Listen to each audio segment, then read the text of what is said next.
2014 में वादा किए और आपके गृह मंत्री जी ने कह दिया ये जुमला होता है चुनाव में, इसी तरह चलता रहता है। इसकी जनता आपकी जान गई है, आप भारी जुमलेबाज हैं। इन्होंने इस देश के गरीबों को चला काला धन लाएंगे, सबके खाता में 15 लाख 20 लाख पहुंचा। 14 में इन्होंने इस देश के बेरोजगारों को चला और इस बार इस देश की महिलाओं को ये छलना चाहते हैं। सरकार को महिला सशक्तिकरण से कोई मतलब नहीं है, इस सरकार को अपनी कुर्सी से मतलब है और उस कुर्सी को बचाए रखने के लिए कोई भी जुमला ये कर सकते हैं, कोई भी जुमलेबाजी ये कर। राजीव रंजन सिंह जी।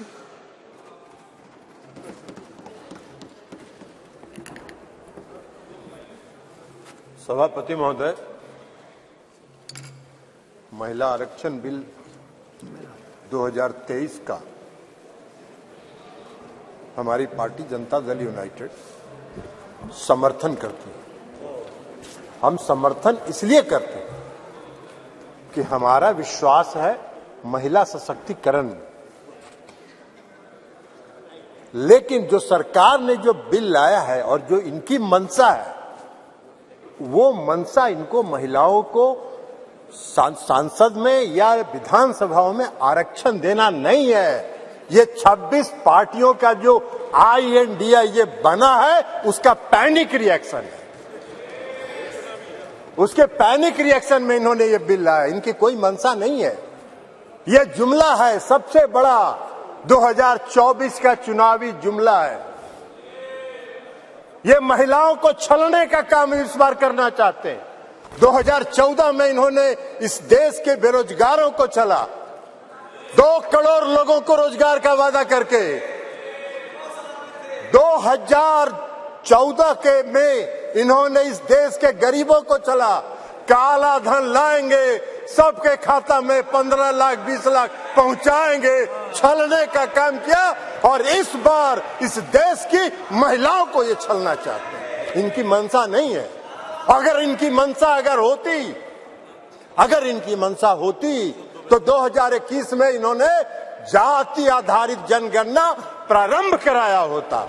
इसलिए कि इस देश की मांग है, इस देश की आवश्यकता है कि जाति आधारित जनगणना आप कराएं और इस सदन में मांग होती रही, आप नहीं कराए। इसलिए कि आपको कराना नहीं, आप गरीबों को, अति पिछड़ों को प्रति न्याय करने में आपका विश्वास नहीं है, आपका भरोसा नहीं है। इसलिए आपने जनगणना नहीं कराया।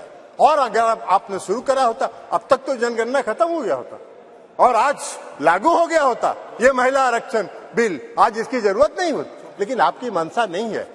आप 334A जो आपने प्रावधान किया है वो अनिश्चित काल तक चलता रहेगा और 2024 का भारी जुमलेबाजी करके महिलाओं को छलने का काम करेंगे। लेकिन महिलाएं, इस देश की जनता आपकी जान गई है, आप भारी जुमलेबाज हैं। आपके किसी जुमले पर उसको भरोसा नहीं है, उसको विश्वास नहीं।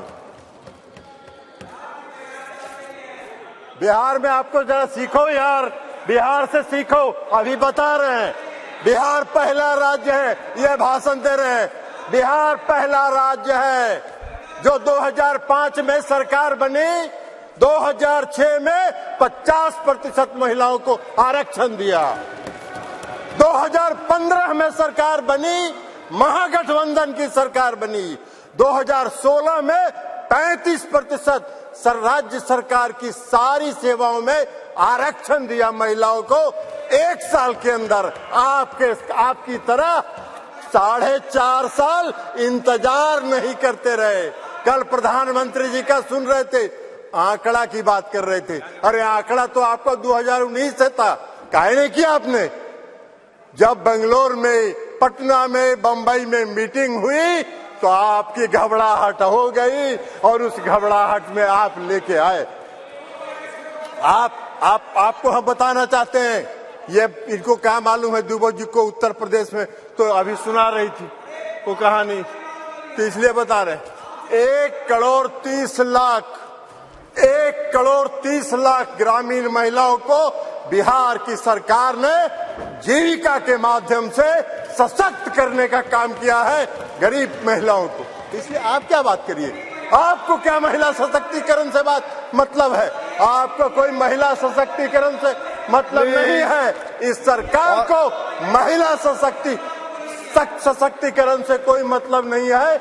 इस सरकार को अपनी कुर्सी से मतलब है और उस कुर्सी को बचाए रखने के लिए कोई भी जुमला ये कर सकते हैं, कोई भी जुमलेबाजी ये कर सकते हैं। इसलिए आप कह रहे हैं नारी, आप कह रहे हैं जातीय जनगणना, आप तो देश की मांग है, आप कहिए, आप आज ऐलान करिए इस सदन में कि हम इस देश में जाति आधारित जनगणना कराएंगे। आप नहीं कराना चाहते इसलिए कि आप उसका विरोध करते हैं, आप आरक्षण के विरोधी हैं। 2015 याद करिए क्या हुआ, बोले थे आपके जो संस्थापक एक हैं, पीछे से जो संस्था आपको जो गाइड करती है, उसने क्या कहा था आपको?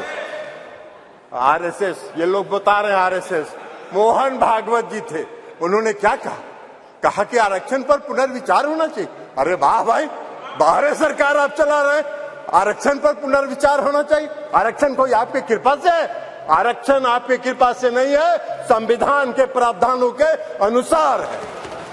तो इसलिए आप क्या बात करिएगा? आज अगर ये बिल, आपने महिला आरक्षण बिल लाया, इसमें भी अति पिछड़ों को आरक्षण दिया जाना चाहिए, उनके भी आरक्षण का प्रावधान महिलाओं को होना चाहिए।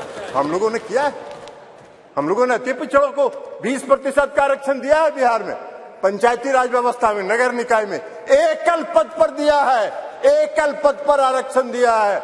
ये क्या बात करेंगे, ये भी प्रवचन दे रहे हैं, एकल पद पर मिला है। और अभी जब राज्य की सरकार ने, बिहार की सरकार ने जब जाति आधारित गणना कराने का फैसला किया, तो सुप्रीम कोर्ट में केंद्र सरकार उसके विरोध में खड़ी हो गई और सुप्रीम कोर्ट उसका विरोध कर रही है।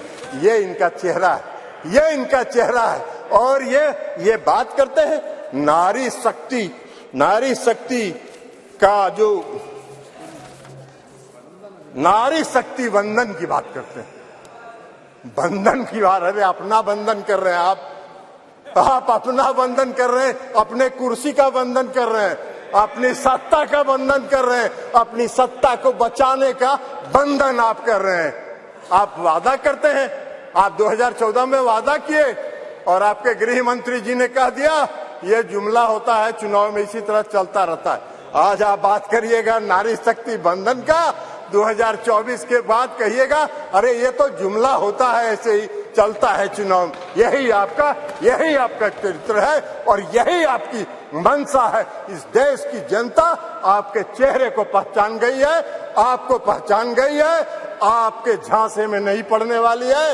आपको सत्ता से 2024 में मुक्त होगा, वो भय आपको सता रहा है, वो भय आपको सता रहा है। और इसलिए ये बिल आप लेके आए हैं, इसलिए इससे कुछ नहीं होना है। और इसे कहते हुए मैं इस बिल का समर्थन करता हूं और इस बिल का समर्थन करते हुए अपनी बात समाप्त करता हूं।